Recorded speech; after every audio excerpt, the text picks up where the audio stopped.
I'm laughing too much. Good morning, everybody. That's a nervous laugh. That is a completely nervous laugh. You know, when things go wrong, yeah, everything goes wrong. So the internet fell down this morning. What else happened? Somebody's laptop who kind of controls this whole thing also crashed. Crashed. Right. Then a whole lot of other things happened, and you know, one calamity led to another. So we're here. And our poor producer back there, Warwick, he needs a strong glass of Oros, I think. Something very, very strong. But anyway, welcome, everybody. It's lovely to have you with us. Okay, so let's get it out the way. The guys in the Western Cape, hang tight, guys. Hang tight. Just hang tight. It's such a juxta. And I have had so many conversations with people who live in the Western Cape over the last 2-week period, is that we need the rain. We have to have the rain because your winter rainfall. We have to have the dams full, because if the dams aren't full, well, we don't get crops, we don't get fruit, we don't get a garden. We might be repeating that day zero thing. But with what we've experienced, which I put purely down to climate change, we are, and you guys are experiencing just unbelievable devastation. And guys, my sincere, my thoughts are with you. I know many garden centres, many growers who supply plants to the beautiful builders' outlets have been damaged. There are feeding schemes on the way, there are rescue operations, there are all sorts. Houses have been blown away, there's more wind on the way. But guys, just hang tight and be safe. And remember that the best thing that we can do, the best thing that we can do as people in times like this is to support, be of service, be of service. So get on those WhatsApp groups, and don't think that you can't help. Don't think that, like, oh, what can I do? What can I do? Oh dear, you know, I'm a little mouse sitting in the corner. No, everybody can do something. Everybody can do something. So chin up, guys, and our hearts and our thoughts are with you, but hang tight. To the rest of the country, it's been rather warm. Yeah, it's been rather warm. And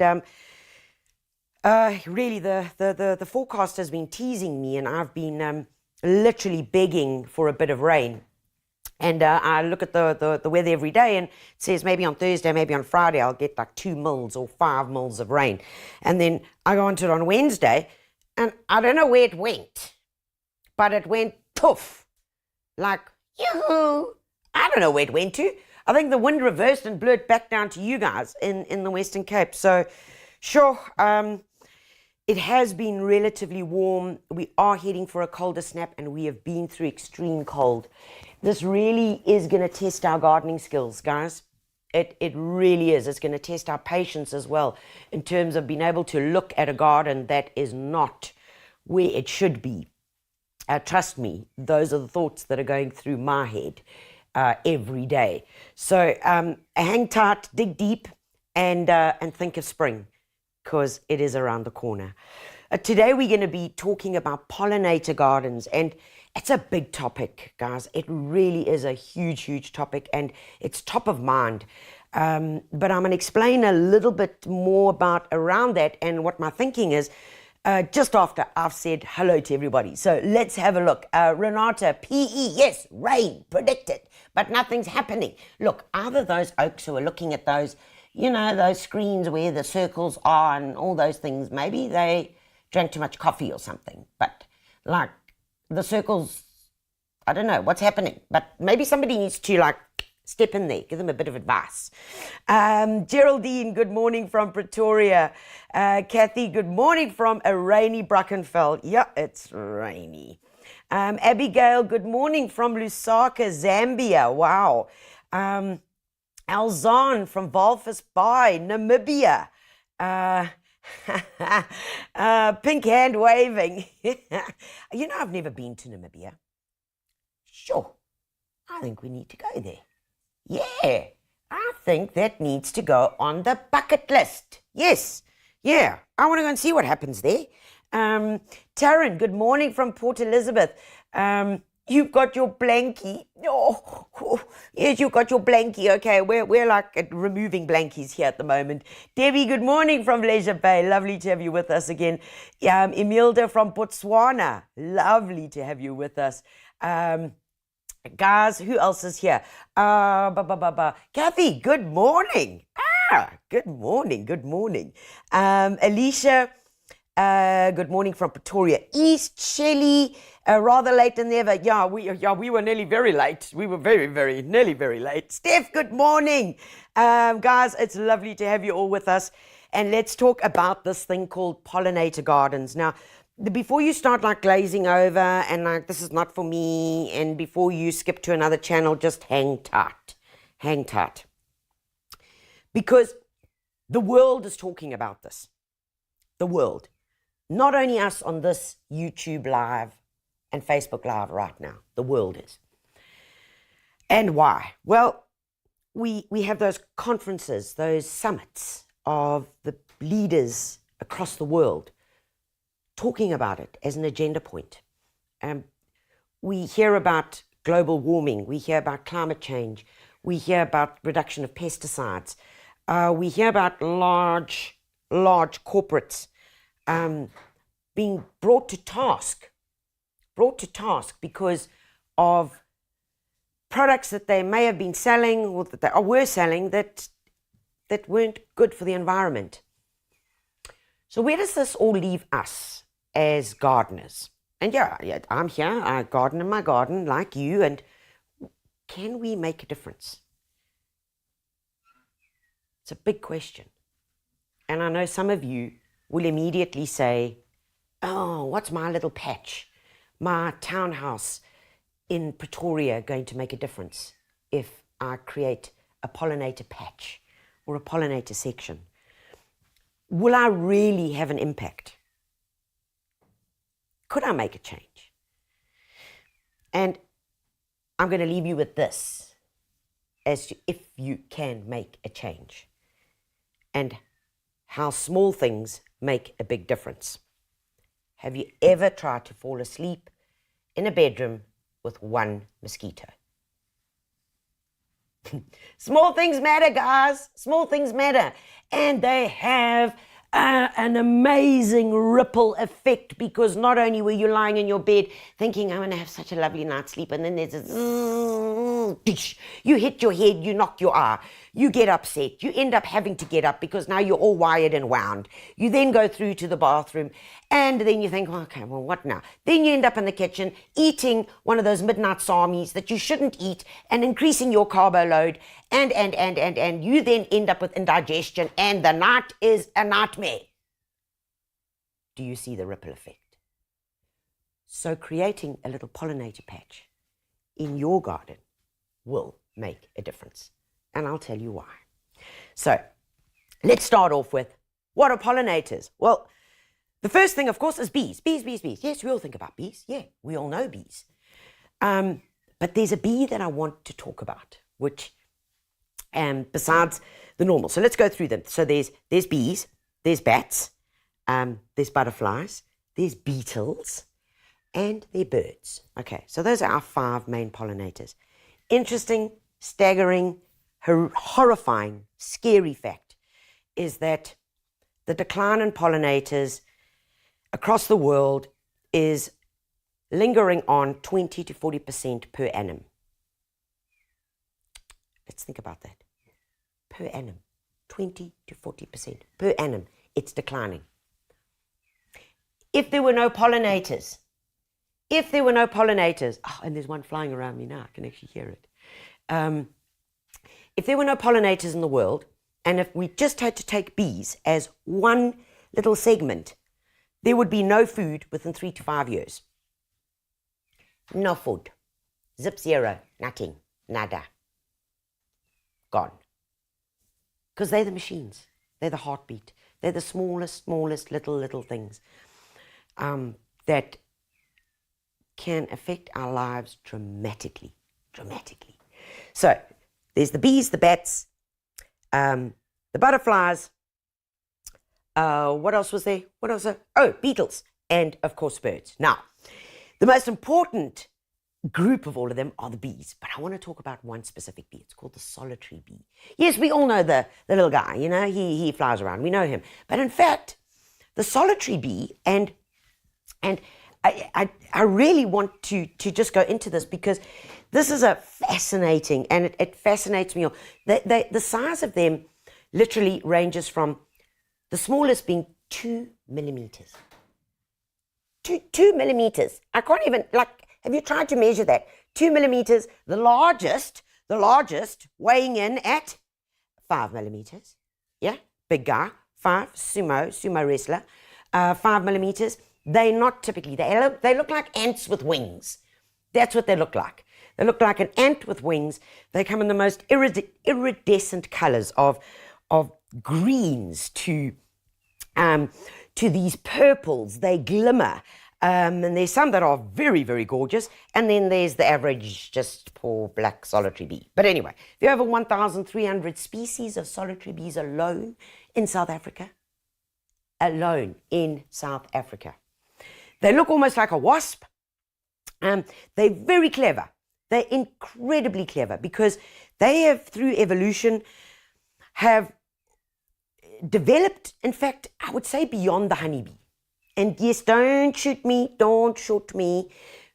in terms of pollinators, because the solitary bee, a honeybee has baskets on its legs where it collects the pollen. Okay. And it'll like go wherever. But whilst they're flying and the worker bees are going back or they're diving into a new flower, they often lose a lot of the pollen. So their productivity is not so good. But the solitary bee has these little spines on its legs, and each spine or hair has the ability to collect pollen. So they're actually much more efficient. They also better pollinators. Oh, how dare I say that? They are. A solitary bee will pollinate over 120% more flowers than a worker bee could if compared one-on-one. Sure. So where are these critters? Where are they in our gardens? You'll know if you got them if you make one of these. So we made these little solitary bee houses. We were fascinated in them. And guys, this is so simple. It literally is a block of wood. And you don't even need to make it as fancy as this. It's a little block of wood. And we took 2 little pieces, made it off here. We actually made quite a few of them so that we could put them on a wall, a nice sunny wall, which is what they like. And solitary bees, as it says, they're on their own. They don't serve a queen. Sure, they're liberal. They don't serve a queen. They don't make honey. They don't make wax. No, none of that. Their purpose is pollination and reproduction. And unlike the honeybee, every female solitary bee is fertile. She's fertile. Okay, so she doesn't have to go and clean up and serve the queen and, fetch water and stuff like that. So what they do is they go around and they collect pollen and nectar, the mom. And then all we did here in this little block of wood is we just took different sized drill bits and made different little holes. Now, because the solitary bee is so small, I actually just want to get something that I can show you because my fingers are going to close up all the holes. So we literally took this, and you don't drill it all the way through. You drill it about 3 centimeters. That's all you need. About 3 centimeters that you're going to drill in here, and you will see. Do you see there? Do you see there? So what happens is she cruises along, all right, and in this little hole, she makes a pantry. She makes a larder. remember that word, pantry or a larder. And all I can think is the lovely jams that my granny used to have in hers. So what she does is, in here, she puts lots of pollen and lots of nectar. And she lays her eggs, and then she seals it up. Okay? So this one is still sealed. That one is open. And then she leaves. And she leaves it. She leaves this guy, this little baby. It must hatch, feed on the larva, feed on the pollen, feed on the nectar, And when it's adult enough, it then leaves. And that is the solitary bee. It's completely fascinating. I'm completely, once again, I mean, I could immerse myself into them so much. But that is something of huge interest, I think, to all of us. Butterflies, on the other hand, are not great pollinators, but they do move pollen around. Okay, they're not the greatest pollinators, but they do move stuff around. Bats, of course, hugely important for trees and fruit. Very, very important. Wasps, although we don't like them, yes, especially when they come cruising in to the house and are looking for a place to build a nest on the back end of your curtain, which you will only then find or discover 2 years later. You know, when you pull the curtain and it's like a bit heavy. Come on, it's happened to you. It's happened to me. And of course, then birds. So how on earth do we get this right? What do we need for a pollinator garden? Most importantly, just pick a spot. This is the thought process that I want you to go through when you are thinking. Now, most of you might invariably just have a pollinator garden. But here are some things to think about if you want to turn a little patch in your garden, somewhere that has been a bit neglected. You really haven't thought about what to do for it. Now, this is what you can do. It must be sunny. Very important. Because think about it. We need flowers. Mostly flowers are in the sun. We need sun in order for them to be able to open up. So it needs to be sunny. How big does your patch need to be? Guys, there's no rule. There is absolutely no rule here. So whether you take 1 square meter and say, this is going to be my pollinator garden, do it, go for it, take the leap. Your soil must be good, obviously. Soil is the beginning and end of everything. Think then about, if you are going out to buy plants at your local builders for your pollinator garden, whatever you do, this is the rule. Whatever you do, do not buy everything or put everything on your trolley that is in flower. Well, you've just spoiled my whole shopping experience. I know. But guys, if you buy everything that is in flower, that means you're going to have a smorgasbord for your pollinators for 3 weeks of the year or 4 weeks of the year, and the rest of the time, if they are not perennial or continual flowers, there's going to be nothing for them. So you want to buy a few things where you've had to read the label and see that it flowers in summer or it is autumn flowering. So you want to have that. You want to have a bit of a buffet, as they say, for your pollinators. Okay. Consider indigenous and perennials. Very, very important. We're going to touch on some of those plants in a second. Consider succession planting. What does that mean? That means if I'm going to be using and putting perennials into or annuals into our garden space where we're creating a pollinator garden, that you then carry on planting. Carry on planting. That's succession planting. Okay. And if you don't have a patch, you can even do it in containers. So, don't get all wound up on that. You don't have enough space. You most certainly can. All right. I want to talk to you about a few amazing pollinators, which are so simple to grow, easy, and really incredibly wicked. Now, come along here, and I just want to show you what we've got here. I mean, this is picked from the garden now. This is a winter. We're in the middle of winter. We're in deep July. And one would think, gosh, is there anything for them?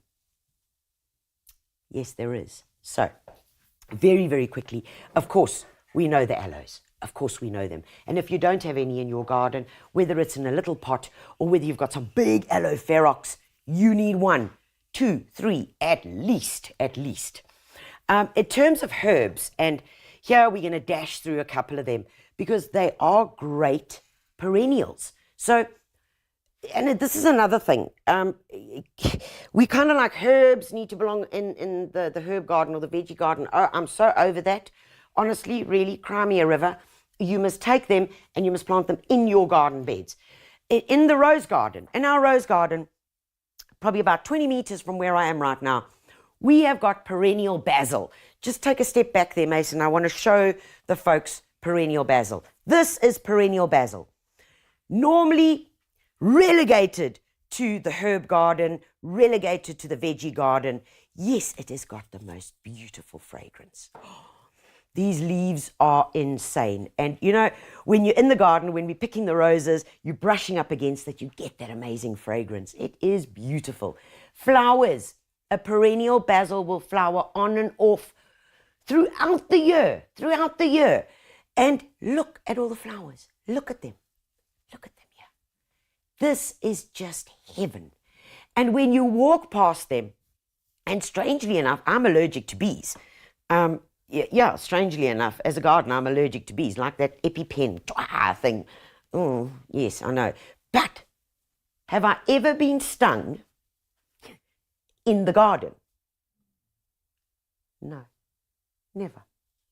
The only time I've been stung is when I have stuck my hand trying to rescue a bee or help it out, or I think the last time was actually I was digging somewhere, and I don't know how that happened, but I have never been stung when I'm walking through the garden or in the flower bed. Weird, eh? They got their own business. They're not interested in me. Yeah. So, perennial basil, really important, and plant it in your flower beds. What I do also want to show you, stay where you are there, is that perennial basil she's wild, eh? This thing is wild. When you buy it at your local builders, it might only be this big. But do not be fooled. That plant will grow into 1 meter by 1 meter within 3 to 6 months of the spring and summer season. So be prepared to prune it. And you have to prune it because it has a woody stem. And I'm going to show you. Look, there's the woody stem at the base. There's the woody stem. There's the soft green foliage or green stems at the top. And if we fail to give it a good haircut, this eventually will become the entire plant. And you're going to end up with a really woody, bare, naked plant at the bottom with a few leaves at the top. So be encouraged to prune it because, look, the plant is already telling me.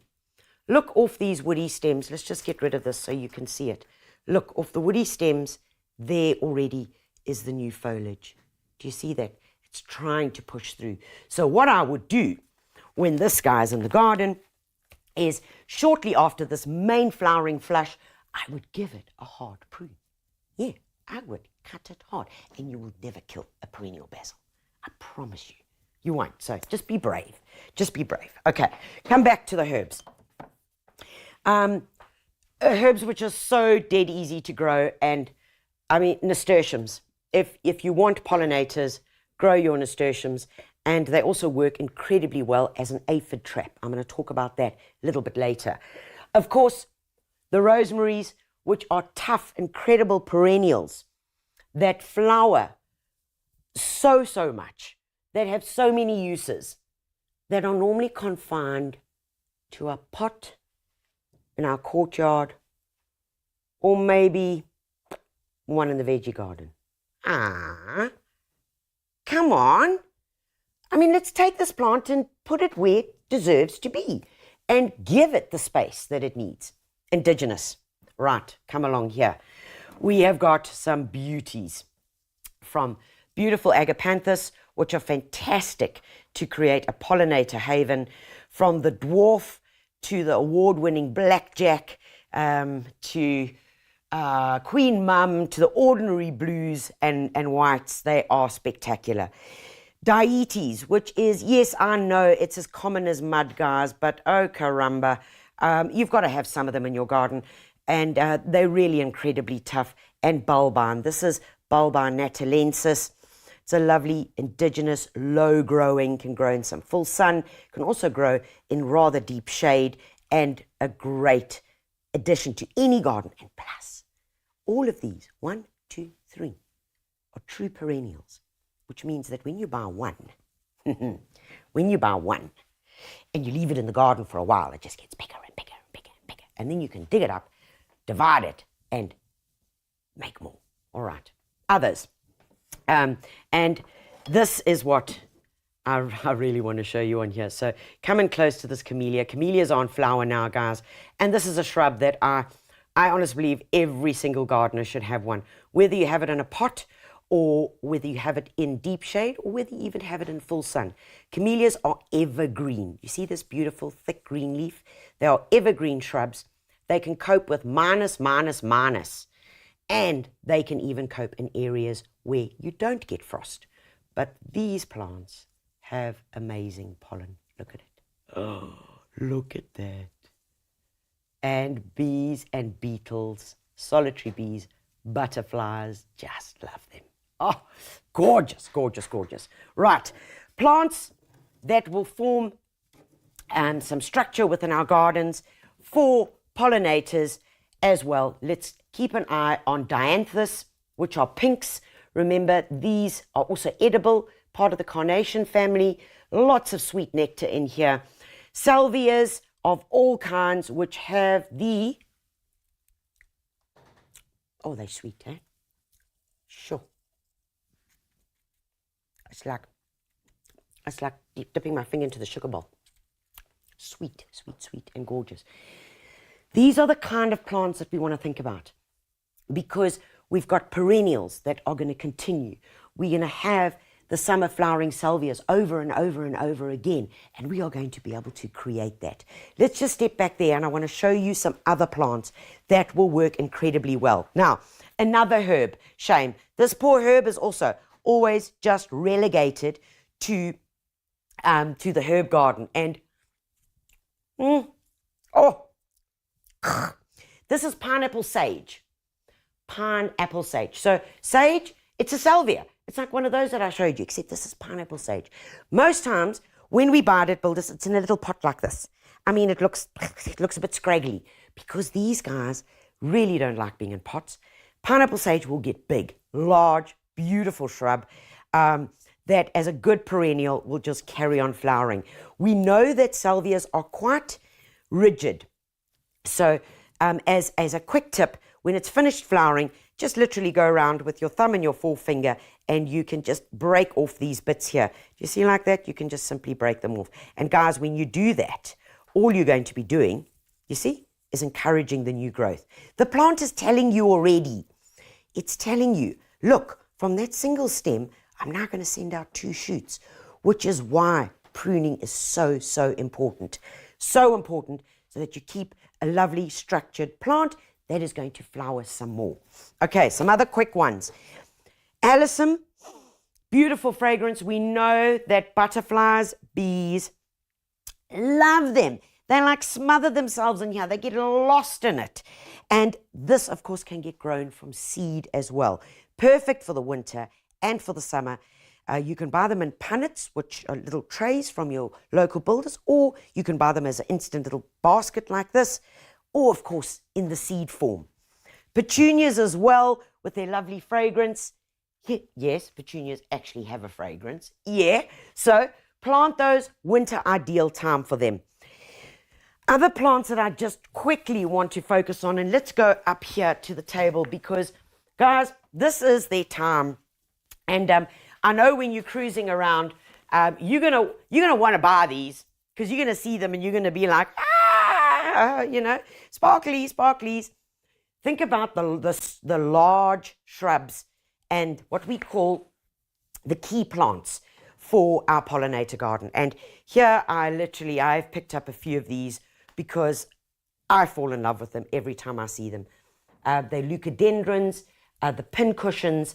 This over here is called a chamaculium or a Geraldton wax. Now, all of these we know from the Western Cape, great essential pollinator plants for our gardens. And not only that, I see such reward for us because you can pick these flowers, you can use them indoors, you can dry them, you can keep them as beautiful shrubs to give you structure within the garden. But not only that, the birds are going to love this. Yes, all the sugar birds are going to absolutely love it. So think about these when you are cruising around and thinking about what plants you're going to put in your garden. Now, you might not think about it, and it might not pass or cross your mind, but guys, The common dizzy daisy. Oh yes, the dizzy daisy still works as an amazing pollinator plant. So whether it's going to be just filling a gap or you're going to be planting it in your pollinator garden, it does its job. And of course, let's not forget the indigenous daisies. And guys, I love these. I mean, this is, and I want to put it on its side so I can really show you. There are two beautiful varieties of these. It's called Euryops pectinatus. And the one has a gray foliage and the one has this amazing variegated foliage. Both incredible, good flowers.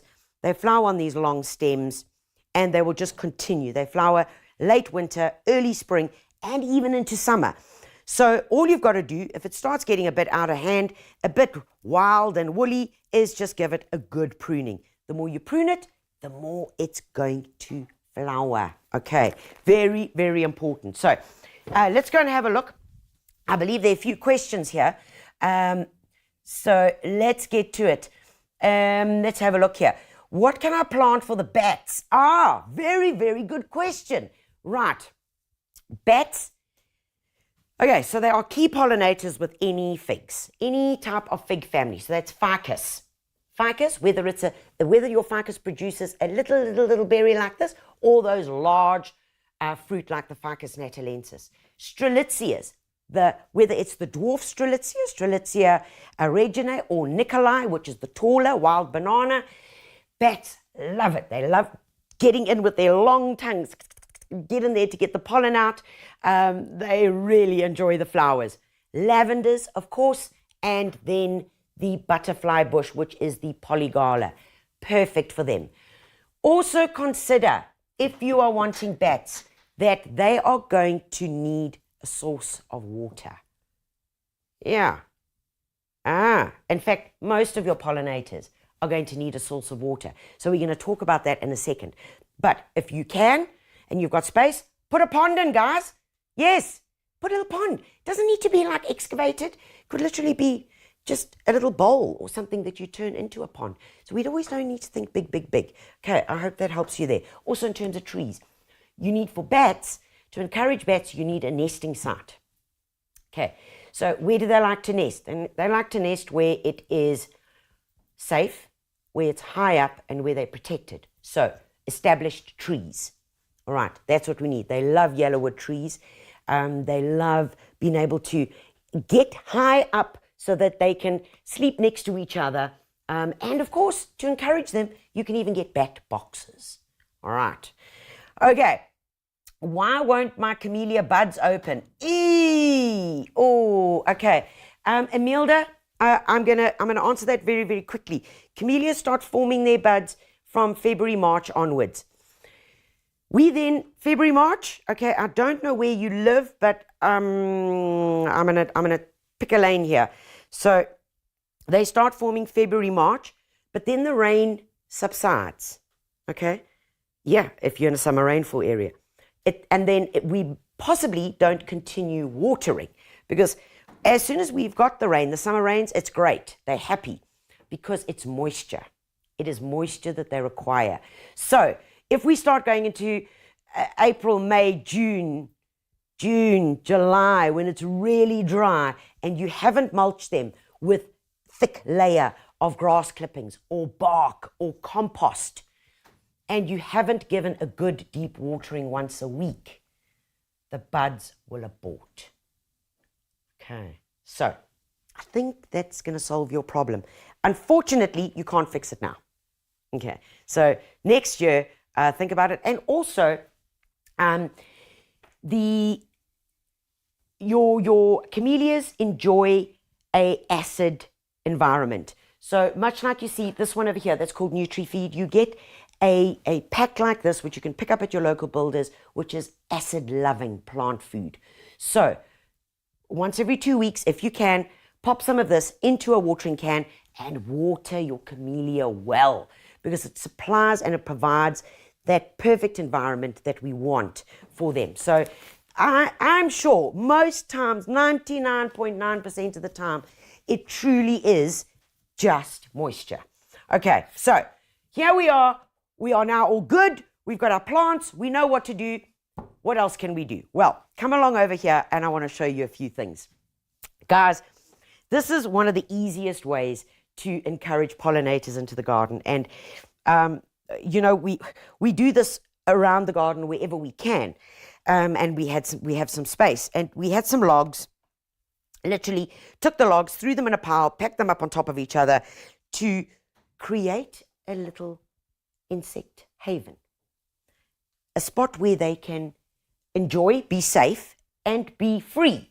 And I say that because look at this. This has been infested by white ants. Harvester termites have been in here. They've chomped, they've chewed, they've eaten all of this. Now, who else eats the harvester termites? Well, they are a source for the birds. That's right. They're a source for the birds. So if I'm creating an environment for them and I allow them to be here, because I'm not going to put down some termite bait or spray them, because they are now encouraged to be here in the garden, in this spot in the garden, I know that a whole lot of other things are going to start happening. Number one, they'd rather go to this dead piece of wood or this piece of wood that's hanging out than cruise up to my grass garden and start eating all my grasses. True story. Or attack another tree, because I've created an environment for them. But within this, you're going to see other environments starting, like the moss that's growing on here. And within that, little houses for little lizards. That is what we want. We want these environments that can create further environments for our pollinators. And it's so simple, guys. I mean, literally, it's a few pieces of wood that are thrown down. I mean, go to your local dump and go and pick up a few. But yeah, there he is. Oh, there's a little spider in there. Oh, there he is. He's running. There he is. See? There he is in there. Okay, he's deep in there. Wow. Okay, he's hiding out there. But there is the little ecosystem. And the more we do that, the more we encourage it, the more we're encouraging wildlife. And when we've got that balance, then things just start happening. The more pollinators we have, the more good pollinators we have. Oh, I can hear something in there. Okay, but I'm not going to stick my finger in there. The more we have that, you will notice, and this is the weird thing, this is so weird, that the more we have this healthy garden, the less pests we're going to have. The less pests. Interesting. So isn't that where we all want to go, where we want to end up? Yeah, we do, of course. Okay, so let me show you a few other things. Guys, let's go across here. We're going to make a few quick, fun gadgets, gizmos that are going to encourage you and make you become, and your garden, become a better pollinator garden. And it really is simple. And are there rules for this? Well, I don't like rules. I'm one really not for rules, but I've got a few things here that I want to show you, and I did lose my secateur, but now I've found them. Okay, so first of all, guys, butterflies. To encourage butterflies and to encourage insects, okay? Remember we spoke about water. We said water. Water's important, yes, especially now. Make sure that your bird bath is full. Make sure it's full. Because insects, birds, lizards, they're smart. They're incredibly smart. And the other morning, we were sitting having coffee, and the birds were shouting in the tree, just off the veranda, were shouting. So, of course, I'm like, what's going on? Is there a snake in the tree? What's happening? And the little finches, little finches, and they were hunting tequila. It was like they were at a political rally in the US. Not really. Anyway, and we turned around and I said, what's going on here? The bird bath was empty. True story. I kid you not. The bird bath was empty. We filled the bird bath. Oh, quiet. They came all down and had their little baths and away they go. True story. Okay, so water is so important. Guys, your options are really, really open. And let me show you how simple this is here. So you can take a little tray, a plastic tray, whatever size you've got. You can pick these up at your local builders. And I really do like the colors. In fact, I'm going to just go with this little blue guy over here. You can have these all around your garden, wherever you want. First off, I would take the the price label off, but I'm probably going to fight with that now, and it is going to affect my OCD. Okay. So one way to deal with that is just put a rock on it. So, because this is part of the DIY. So you want to take a few rocks and you want to pop them, just pebbles, whatever it is. Pop them around because we want to create little landing spaces. Can you imagine? In those beautiful prairie books or videos, or 7 Wives for 7 Brothers, I think it was, where there's a stream and the little pebbles that you can hop across. Okay, that's what we want for the insects and for the bees and for the birds. Okay, and then we can take pebbles, fill it up there. There we go, different size, nice and easy. And then we just add some water. Just add water. I mean, it really doesn't get any easier than this. And let me show you what we're going to end up with. So this, when I find a level surface, then you just adjust your rocks. Okay, if you need to add more in, yeah, because now you've got your water level. Pop that guy over there. Okay, we want areas where the butterflies can go and sit safely, all right, and then be able to drink. Pop these around your garden, and you can see this is 20 centimeters. That's how big it is. That's it. Perfect for butterflies. You will also see bees coming along and taking a sip and enjoying it. Because once they know there's a source of water, they will return. They will return. Like one of the famous best movies of all time, Field of Dreams. Build it and they will come. Do it. All right. Quick way, guys. We all have got at some part in our garden, behind the garage, lying next to the compost heap, in the woodshed, an old hanging basket. Come on, we've all got that. Yeah, we have. So take this basket, and I'm going to show you one of the quickest ways to turn it into something really interesting for your pollinator garden. So you're going to have one of these. Just take that and leave that there for another day. And then we're going to do the following. And we've all heard about bug hotels. Yes, we've heard about them. And the most of them that we've seen are quite big.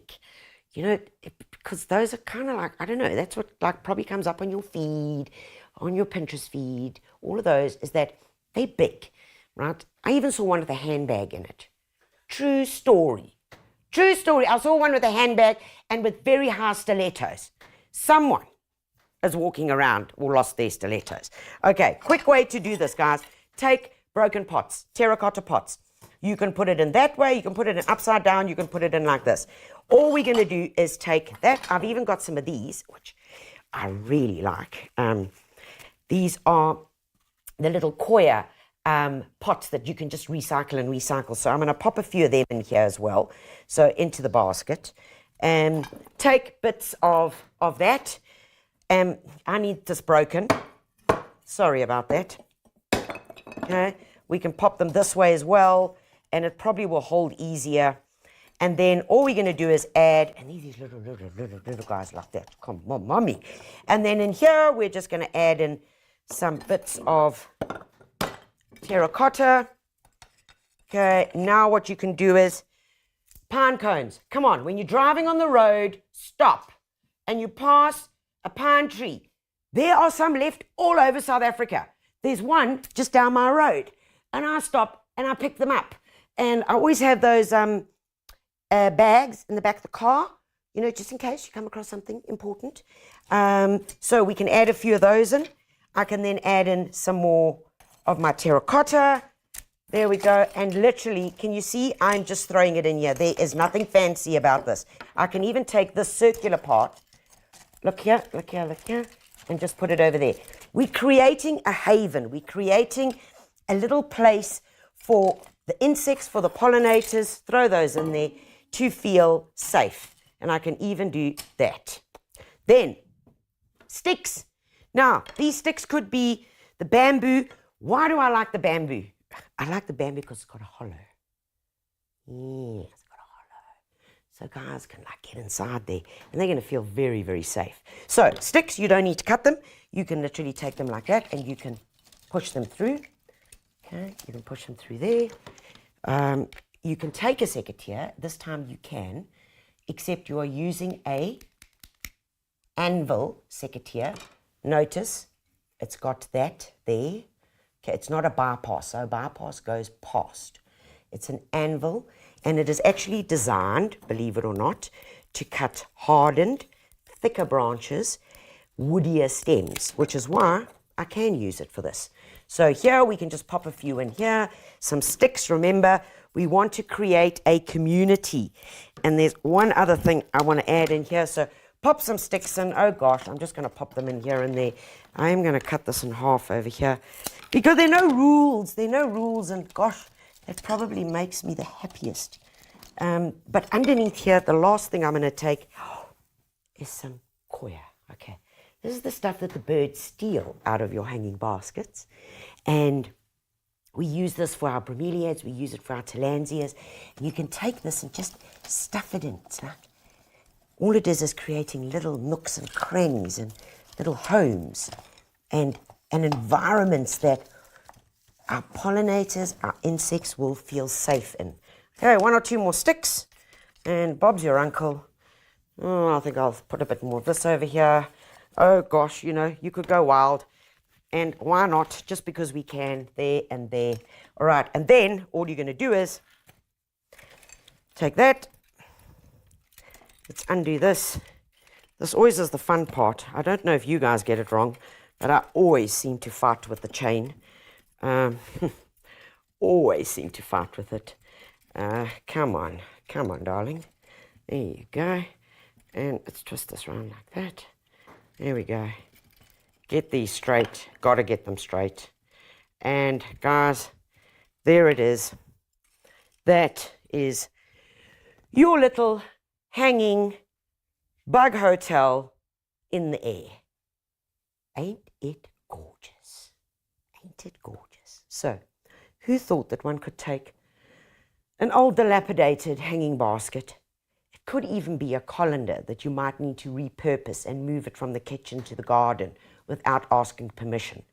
It could be a lovely metal colander. But this is going to give hours and hours and years of pleasure for our pollinators. And that's what we need to think about, guys. It's about creating that environment. Where are you going to hang this? You are not going to hang it against a wall in the courtyard. Come now, let's think.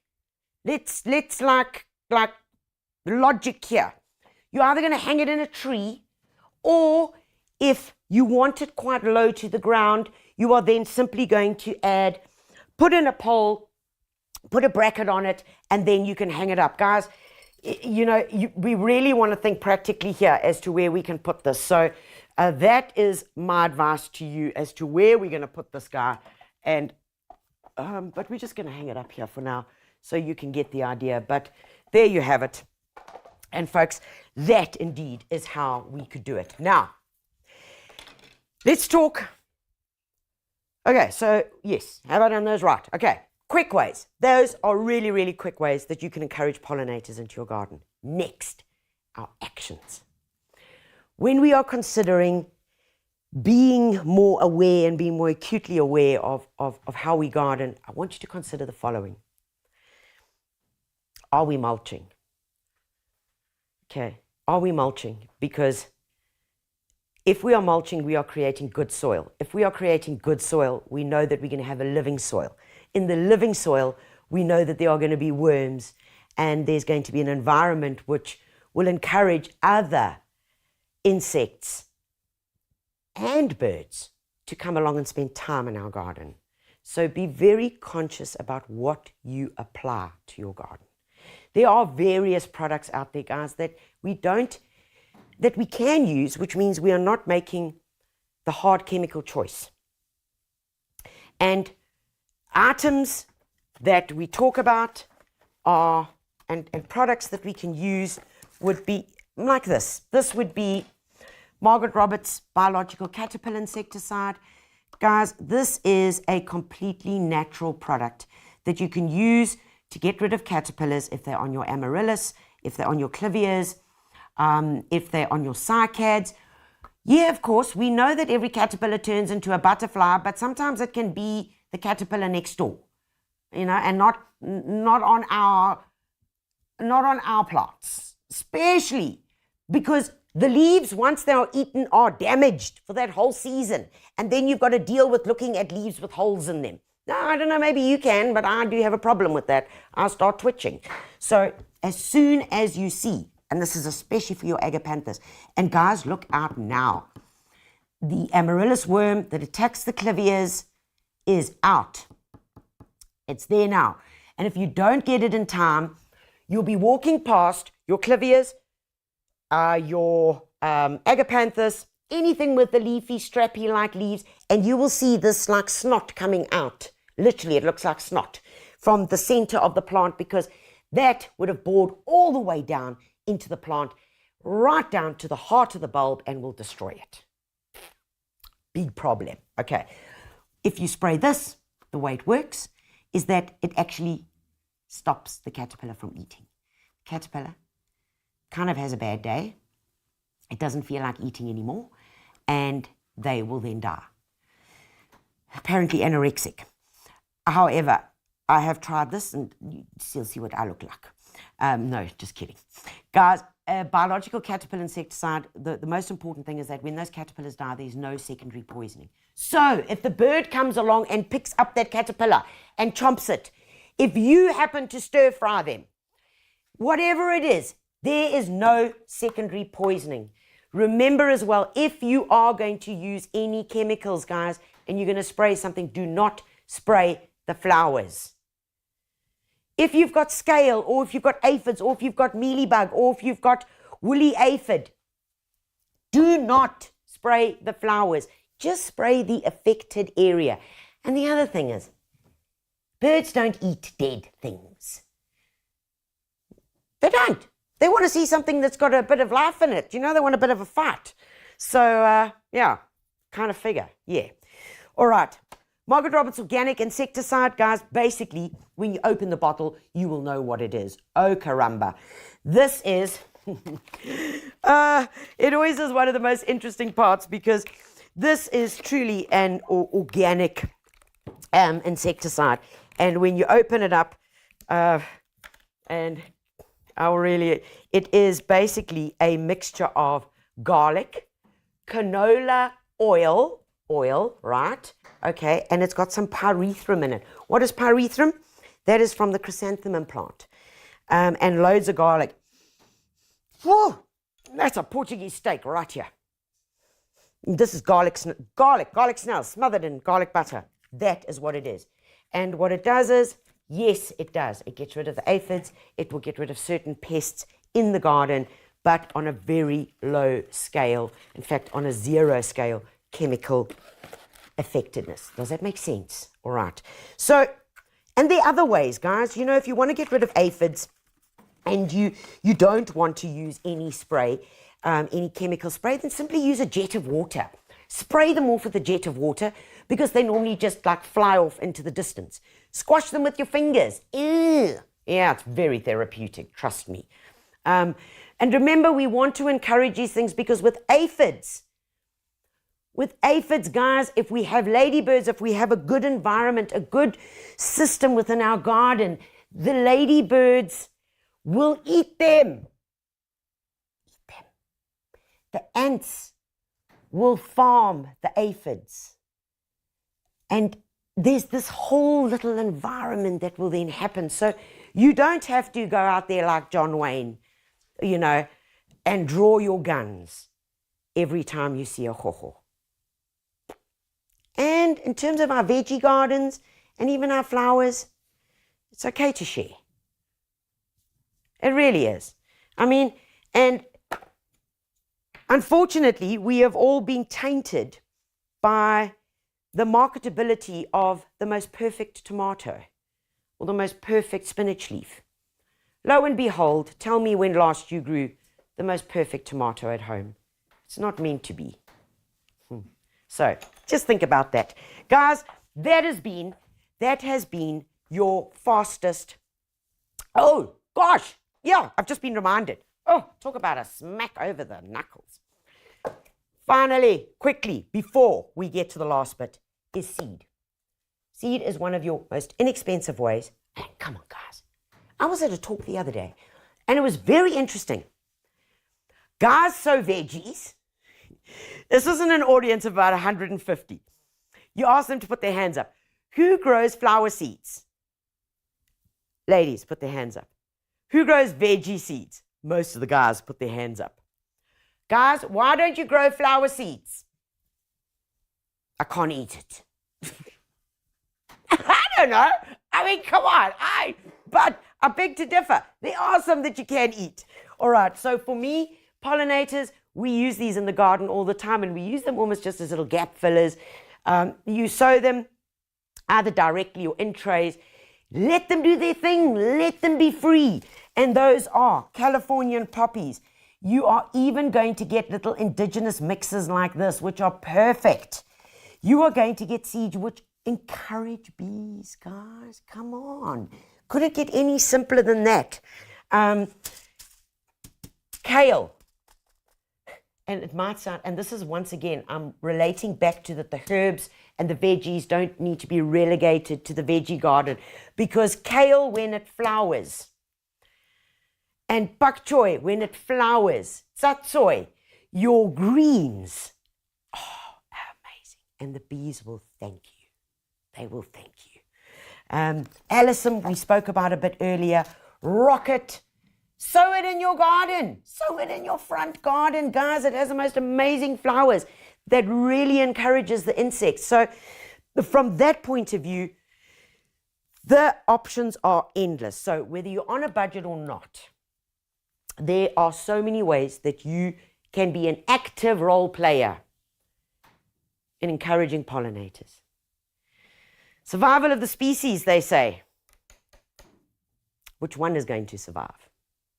But I hope this has helped you to kind of get your head around this, and to also make you possibly just understand that it is a garden, but it's a garden within a garden. It's a way that we can garden. And if you're wanting to learn more about gardening, check out at your local builders. You will find our latest issue of The Gardener and Detainee on sale now, guys. This is our July-August issue. It is full of the background secrets to the triple award-winning team that hit the Chelsea Flower Show and walked away with the 3 best awards. We talk about cotyledons. Oh, we demystify rose pruning. Oh, promise you're not going to kill it. So grab your copy. We also tell you what to sow, what to harvest, what to prune, how to prune it, and how to make you a better gardener.